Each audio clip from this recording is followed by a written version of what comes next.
Hi, I'm Dr. Patrick Olodowich, and welcome to this first edition of the Homeschool Connection. Our show is designed to give you an in-depth look at what's taking place in our district's curriculum, the latest innovative methods we're using to inspire our students to learn, and along the way, we're going to give you some tips to help you get more engaged with your children's education. We also want you as a parent to get involved with our show if you have a question or there's a topic you'd like to see get addressed. Get connected to us by logging on to lakefronttv.com. Also, be sure to follow us on Facebook and Twitter.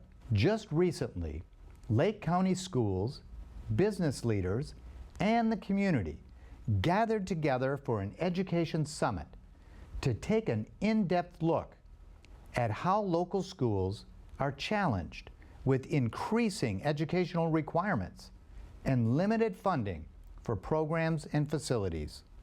At the same time, working families are being faced with the challenge of having to provide educational assistance in the home setting. Now, more than ever, volunteers are playing a critical role when it comes to helping with school activities.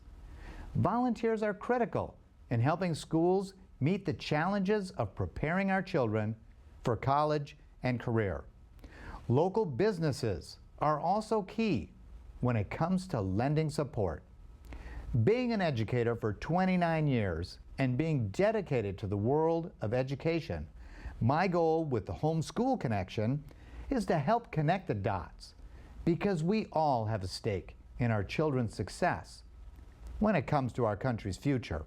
When we come back, we're sitting down with a panel of teachers from our local Leesburg schools to get their input with some of today's educational challenges. We'll be right back. Welcome back to the Homeschool Connection. I'm Leesburg Elementary Principal and host, Dr. Patrick Olodowich. Joining me to get a perspective on some of today's educational challenges are representatives from some of Leesburg's schools. Andrea Smith, teacher at Oak Park Middle School, Nancy Hunter, teacher at Leesburg High School, and Angela Ross, teacher at Leesburg Elementary School. Thanks for joining me. We were really inspired by the Educational Summit sponsored by Mayor Christian, and it really brought to head an important issue facing our schools. We know that the issue of home-school communication, of really connecting with our parents, is difficult. And at times, creating those connections are important for us to do the good work that we do with our students. Now, you as teachers are responsible for teaching the Florida standards to all of our students. Those are critical standards that are important to be taught to our children, and they require a lot of effort, not only on the part of students in school, but at home as well.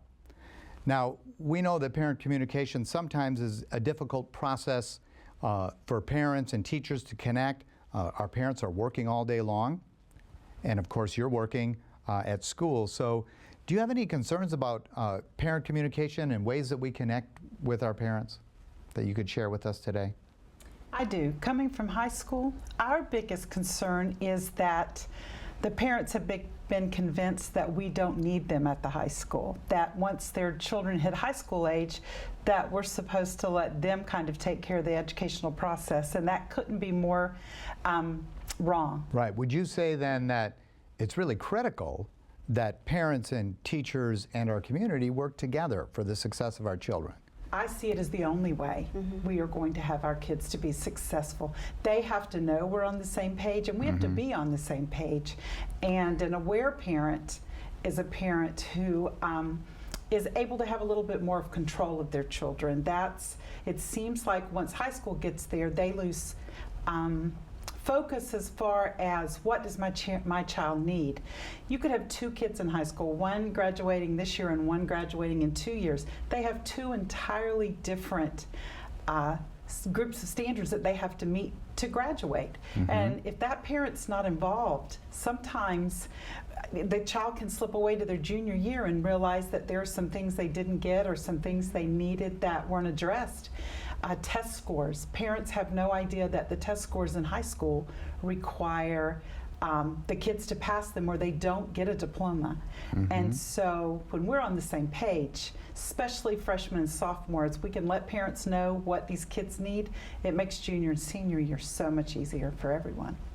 That's a great tip. Thank you.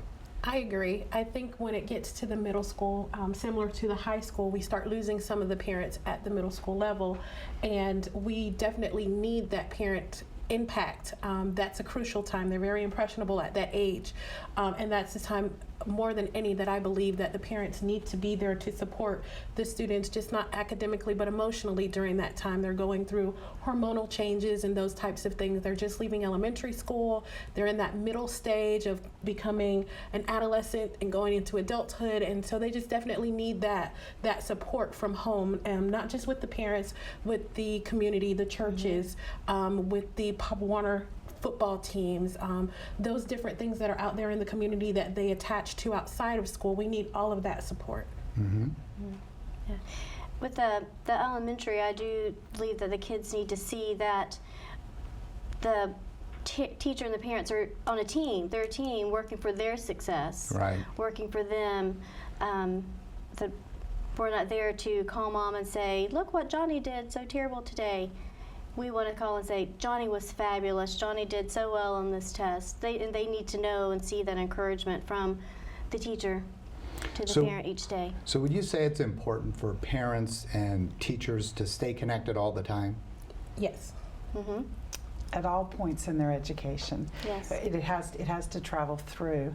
And you see that involved parents Right. have successful children. So, I mean, it's been proven over and over again. And one thing I noticed, just as a parent myself, you know, when my kids were going to school, that the first one started kindergarten, I was right there every day, and you know, we have that excitement about, you know, being there, but then sort of we get complacent, I think. I know I did in my own life. You get a little complacent as your kids get older and you think, oh, they got the school thing down. I don't need to be as involved as much. Would you say that's true, or? I would disagree and say that you need to be more involved. I have a daughter that's in middle school, and I think I'm on top of her more now in middle school than I was in elementary school.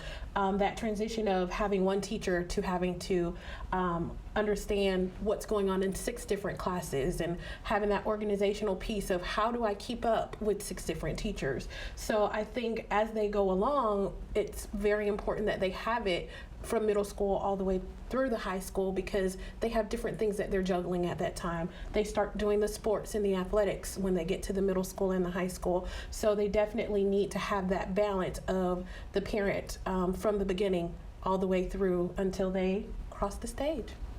Right, and that actually brings up a really good point.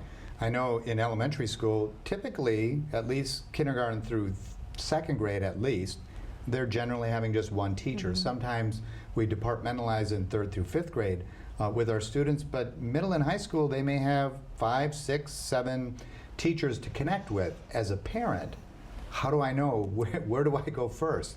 I mean, who's the point person?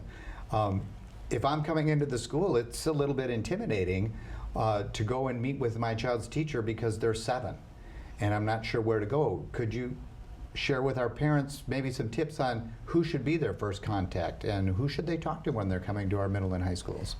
I would say for Oak Park, we have a mentoring program. It's called Nights Unite, and that's our homeroom. And that homeroom teacher is that connect to that parent, that if they have a question or a concern, that they can contact that homeroom teacher, and then that homeroom teacher has the responsibility of corralling the other teachers and setting up parent conferences. So that was a great way of having that one point of contact where the parent doesn't feel as intimidated having to contact 7 different teachers. We also have where the guidance counselors are always available. We definitely need to utilize our guidance counselors. They're there to help us. They're not just there to do schedules. They're there for our support, not just from the teacher, but from the parent aspect as well. On the high school level, any advice? Yes, it's a bit different. All parent conferences go through our guidance department. Each of our guidance counselor is responsible for a particular grade. So if your child is in 9th grade, you would call and ask to speak to the 9th grade guidance counselor. They in turn let teachers know what time to be there to meet, and I agree it can be very intimidating. I remember being a teacher and being intimidated at my children's conference sitting with 7 teachers there. I try very hard to make them as welcoming as possible. It is a difficult time, especially if you're not getting great news. If there is a problem with your child, don't wait until the problem arises at school to discuss it. If you already know there's a history of a health issue or an attention problem or a discipline issue that has constantly been a problem, come on in and talk with the teachers and let us know ahead of time to watch out for some things. And that makes our job a little bit easier, and it makes things, a transition, especially into the high school from middle school, a whole lot easier, because they're 8th graders and everybody knows them, and they know the history and what's going on. At high school, it's a whole new playing field, and we need to know what to watch out for your kid, especially with the health issues or medication issues. Please treat us just like any other school and come up and let us know about those things. Okay, I have one last question for you. I know some of our parents might be thinking this. I don't want to be a bother. I know the teacher's busy. Is it ever a bother for a parent to contact you about a question about their child? Is it ever a bother? I would say no. I take pleasure in the parents calling and contacting us. We know what's going on. And just like Ms. Hunter said, whatever it is, it can be a medical issue, you may have to move, anything to that sort. We definitely need to hear from the parent. It's not a bother at all. Like I said, I think we take pleasure in hearing from the parents because we don't so often hear from them that when we do get a phone call, it gives us joy. We know that that parent is there. Kind of makes your day. Yes. Absolutely. We know that that parent is there with us when they make that phone call. Okay, great. Well, I want to thank you for sharing your valuable time with our viewers today. You did a great job helping us to connect to our parents. Thank you very much. And when we come back, how movement and academics equals success. We'll be right back.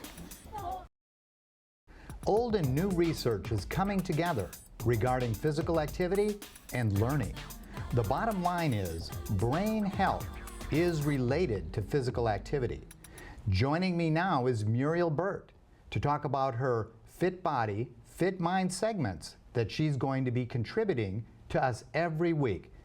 Muriel, welcome to the show. Can you share a little bit about your background so that the folks at home can see your area of expertise? Absolutely.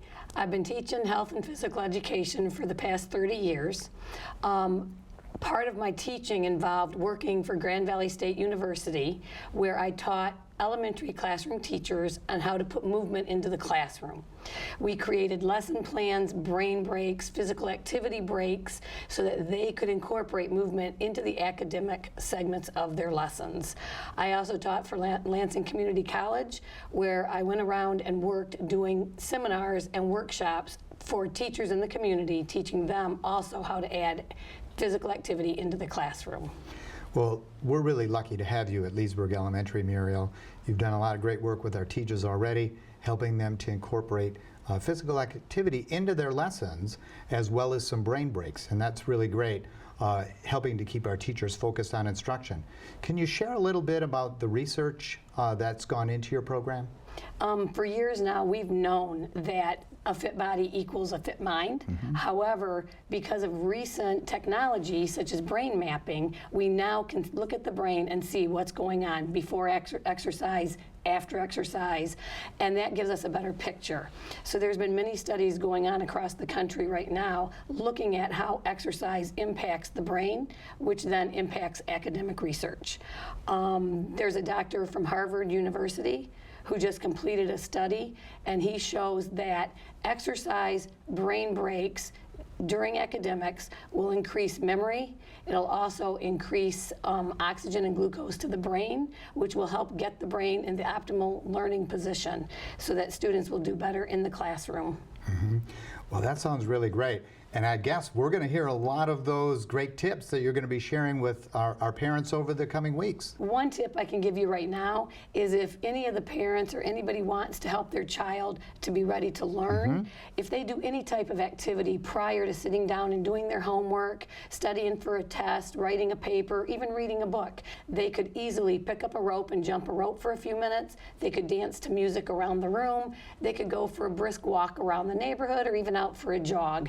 That will increase oxygen to the brain, increase glucose to the brain, get the brain ready to learn, and therefore they'll have more success when they're doing their homework, studying for a test, or even writing that paper. Muriel, we're really looking forward to your Fit Body, Fit Mind segments. Thanks again. Coming up next, tips to help you maximize your time with your child's teacher at the next Parent-Teacher Conference. Welcome back to the Homeschool Connection, your source to maximize your child's education. Is your child's Parent-Teacher Conference coming up?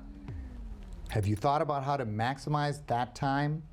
We want you to get the most of this event so that your child does well this school season. Joining me again is our esteemed teacher panel, Andrea Smith, Nancy Hunter, and Angela Ross. Panel, let's just talk about parent conferences. I mean, what a great event where it's an opportunity for us to have our parents come in to meet with us and talk to us. Share with us, if you will, what's important about parent conferences. Why is that a critical time, especially here in the fall, for our parents to come in? I believe first, our kids need to know that we're on the same team. Very often, I find that in high school, kids want to make it us and them. And when they finally realize that we are communicating with their parents and that the parents are involved and not against us, they're for us, because ultimately we want to see them walk across that football field in 4 years and get a diploma. And when they see that we're all together rather than against each other, it makes all the difference in the world in a child's success. I think too that it needs the conferences, many times they feel they're coming in for something bad, a negative aspect. We need to, as teachers, I feel, encourage the parents to come in, call, try to communicate with our agendas, to stay positive with the kids, also to make it a positive thing, not many times a negative thing. They feel they're coming in to be punished themselves. So it's more of an opportunity just for us to make that connection with our parents so that we can talk about what's working, what's not working, how can we work better together for the sake of our children. What do you think, Andrea? I believe with the parent conferences, a lot of times it is, like we said earlier, that it's intimidating when we have all those teachers there. Sometimes I think it's best that we create our questions before we come to the parent conference so that we're clear and we have an understanding of what we want to ask when we come into that parent conference. So I think that if a teacher has a parent has a question, maybe, how do I help my child with my homework? I think they already know what they're going into. They know the questions that they want to ask. So it's not as intimidating when you're already prepared. Hey, I have an idea. Let's practice. Let's have like a mini parent conference. Maybe some questions a parent might ask coming into the conference. And then let's kind of answer those questions. Now, for our parents, when they meet with their own child's teacher, they're going to get different answers, obviously, from that teacher, but at least this will give us an opportunity to see what it looks like to have that parent conference. Nancy, you want to start? In high school, I think one of the most important things that parents should ask is, what can I do to help my kid be successful? I think very often they're not sure. And if you come in and put it on the table and say, what can I do to assure that my kid is going to graduate high school, or to assure that my son or my daughter is going to be able to get into the college that they want, we have to start thinking about that in 9th grade. We can't wait till they're seniors in high school. So if they start working on sitting down with their kids and working on what a scholarship would be. If you're not sure about scholarships, contact us. Our guidance department knows all about those kind of things. If you're not sure about a situation, what classes should they pick next year? come in and talk with us about it first, rather than waiting until the end of the year and you get this piece of paper and you're having to pick all these electives and you're not even sure what the choices would be. We welcome parents to come in and talk, and I teach a class to freshmen that teaches them to start thinking about these things as freshmen. Right. What is it? What's the path I want to go? You don't have to know exactly that you want to be a doctor or a lawyer or a police officer. You have to know, what are my interests? You have to find your niche in high school. Help your kids find their niche, because the niche of nothingness swallows them alive. If they want to be in band, encourage them to be in band. If football is their sport, if they want to play volleyball, if our chorus programs, engineering was my son's niche, Right. and it took him into his career, but he found it very early and it enabled him. Our CNA programs, if you get into these programs early and get your kid on that kind of path, they become a part of the high school rather than just a wanderer out there. So if you want your kid to be successful, help them find what's important to them and put them on that path in high school. It's very important. That's great from the high school. So let's move back a little bit. In middle school, what does it look like for our parents asking that same question? What can I do to help my child be successful in middle school? What's the answer? What would you say? Very similar to what Ms. Ross said earlier, the agenda is very important. I tell my students that's their umbilical cord from school to home. The homework is in there. Their essential questions of the day is in there, so the parent kind of knows what topic they're talking about in each of their classes. Each of our teachers at our school have a webpage that they can go to check to see homework tips that can be on that page, or any questions that they may have in regards to what's going on in that classroom. And the teachers try to keep up with those things so that parents can communicate. And there's been aspects where parents don't have the internet access, and we have our parent resource room where you can check out an iPad. And I get we don't have the Wi-Fi, so I gave a suggestion. You can go to any of the local restaurants that have the free Wi-Fi that you can go in to sit down with your child. They have great resources and tools that you can use on those iPads. So at the middle school level, it's still that connection of the agenda and then that connection of the webpage to the high school. So we're still kind of in that medium for those students, so they can still kind of have that tangible agenda, but then you also have the internet that you can use as well. Great. And backing up even further to elementary school, what's the answer to that question for us, Angela? I would say, as a parent, especially in the younger elementary, is to check those backpacks. You know, those kids coming home, they moved on to playing outside. They don't remember the homework that they might have. So it is the parent's responsibility to jump into those backpacks and see what the kids need to be working on, their spelling words, their vocabulary words, because everything's in there. You know, the teachers have placed them in there for them. So, and also getting involved in PTO. Any way to get to the school to show the kids how important school is. Right. If it's important to the parent, it's going to be important to the kids. So school readiness, college and career readiness starts all the way in elementary school, and it sounds like we really have to kind of help our children develop that sense of responsibility as they work through elementary school, from checking the backpack and checking their homework, you know, to giving them a little more free time in middle school, to really holding them accountable in high school and providing some direction for their career or for the college that they'll be attending. So, help them find the value of education. Right. That seems to be lacking in a lot of instances. The kids are not seeing the value, and I often tell about stories where, you know, if you're female, you can't go to school in some places, but because it's provided for us and it's always been part of our lives, we've lost the value of it. Instill a value of education in your kids, and they will kind of take it from there. and that's a K-12 priority for all of our children. You brought up, alluded to earlier, a second great question. How do I help my children with homework? So let that be another question that parents could ask to the teacher. What would your answer be to that if a parent's struggling with how to help their child with homework? I would say setting a safe place for them to sit down and do their homework, a comfortable place for them to do their homework, and giving them a window, saying maybe from 6:30 to 7:30. This is your time. You're going to sit here and you're going to do your homework. There are times where my daughter would come home with algebra homework and I have no idea what to do on how to help her. But making sure that I have that other resource, finding out from that teacher, do you have extra hours at school that my child can come in if they didn't get their homework done because I couldn't help them? Do you have extended hours where I can get my child that extra help from the teacher, from the expert?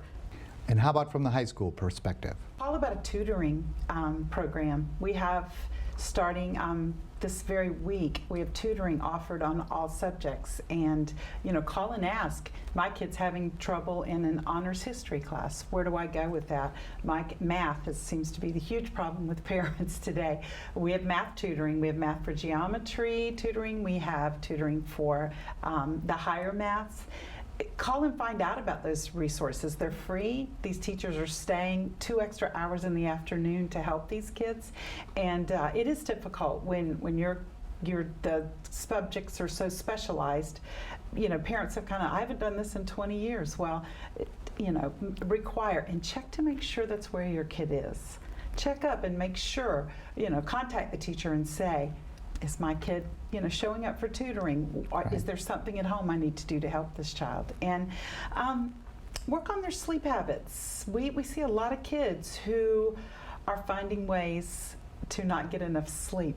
Make sure your child has turned electronics off and turned phones off, and that they are taking some time to actually get sleep. You'll see a tremendous increase in what they're learning at school if they just have those basic things that parents are assuming. But middle school and high school, you have to check up sometime to make sure that they are getting the amount Right. of sleep they need. Now, in elementary school, it's a little bit different, Angela. We have to do a little more hands-on with our children in terms of explaining homework and whatnot. Do you have a process in place that you can assist parents after the school day? Their children come home, they're struggling with the homework, maybe they don't quite understand what the directions were. What suggestions do you have for parents if they run into that situation for helping their child? Many of us, I know I do, have my email address on my newsletter where they can go and email me, where I can, you know, check my emails regularly. I give out my telephone number to my students. I don't, you know, some teachers do not, but I will give out my telephone number to let them call and let's talk it over the phone, work through it on the phone. I would suggest to them to call a friend. Mm-hmm. Some kids, Great you strategy. know, may not have understood this specific skill, whereas their friend picked it up quickly. Allow them to have a little chit chat, have a little buddy conversation on the phone to work through whatever skill that they are struggling with. We also have that at the middle school level, and I have the privilege of being the avid teacher at Oak Park Middle School, and we require students to have a study buddy, and they have for that each class period they have some form of communication.